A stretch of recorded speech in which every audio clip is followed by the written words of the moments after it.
এই রমজান মাসে যদি কোনো ব্যক্তি কি করে রোজা না রাখে তাহলে তার কি পরিণত হবে। এরকম অনেক ব্যক্তি আছে এখনো রোজা রাখে না। আমি প্রথমেই বলেছি যে এখনো তাদের হুঁশ হয় নাই, তারা এখনো ঘুম থেকে উঠতে পারে নাই, তারা এরকমভাবে রোজার অবস্থা এখনো তাদের মধ্যে হয় নাই। রাসূলুল্লাহ সাল্লাল্লাহু আলাইহি ওয়াসাল্লামের একটা হাদিস, তিনি বলতেছে আমি এরকমভাবে ঘুমায় আছি, ঘুমের মধ্যে দুইজন ব্যক্তি আসলো, একজন আমার ডান হাতে ধরলো আর একজন আমার বাম হাতে ধরলো। এরকমভাবে আমাকে টেনে টেনে নিয়ে যাইতেছে এক পাহাড়ের সামনে, দুর্গম পাহাড়। দুজন ব্যক্তি বলতেছে যে এই পাহাড়ের উপরে উঠেন।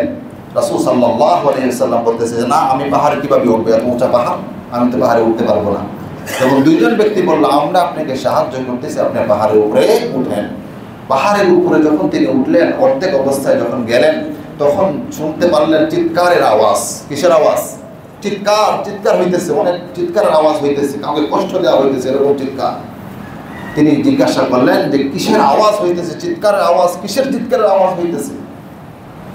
দুইজন ব্যক্তি বলল হাম আগে চলে, হাম আগে চলে, আপনি আগে চলেন, সামনেই দেখা যাবে কি হইতেছে।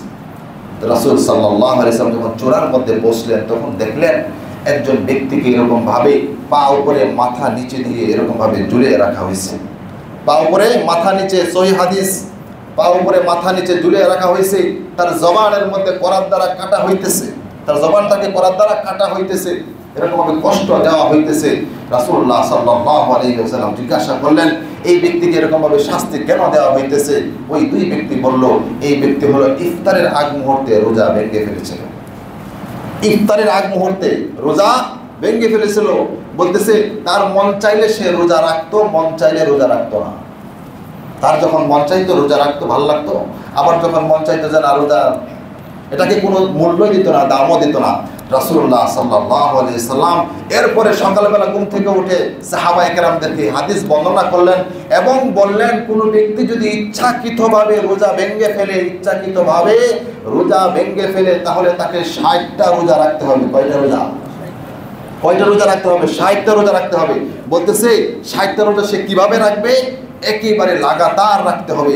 মাঝখানে 15টা 30টা ভাঙ্গার পরে যদি একটা রোজা সে কোনো কারণে সে যদি ভেঙে ফেলে, তাহলে বলতেছে তাকে আবার প্রথম থেকে রোজা রাখতে হবে। তাহলে চিন্তা করেন রমজান মাসের রোজা কি পরিমাণ ফজিলত। রাসূলুল্লাহ সাল্লাল্লাহু আলাইহি ওয়াসাল্লাম আরও বলতেছে যে রমজানের রোজার এত ফজিলত, কোনো ব্যক্তি যদি একটা রোজা ইচ্ছাকৃতভাবে ভাঙে, সারা বছর সারা জীবন সে যদি রোজা রাখে, ওই একটা রোজার সমপরিমাণ সওয়াব কখনো লাভ করতে পারবে না। একটা রোজা যে সে যে ভাঙলো, রমজানের রোজা, এটার সওয়াব সে কখনো লাভ করতে পারবে না। সে যদি সারা বছরও করে রোজা রাখে, তাহলে রমজান রোজার কত ফজিলত চিন্তা করা যায়। আমরা হেলায় খেলায় এটাকে নষ্ট করতেছি। অনেক মানুষ এরকম আছে এখনো রোজা রাখে না।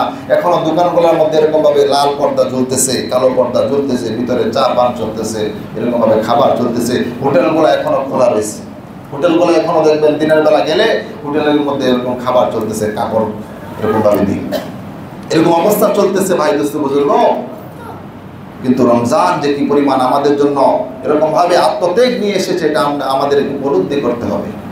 আমরা রমজানের রোজাগুলো ভাঙবো না। আল্লাহ রাব্বুল আলামিন আমাদের সবাইকে সঠিকভাবে এই রমজানের রোজাগুলো রাখার তৌফিক দান করেন। সবাই বলেন আমিন।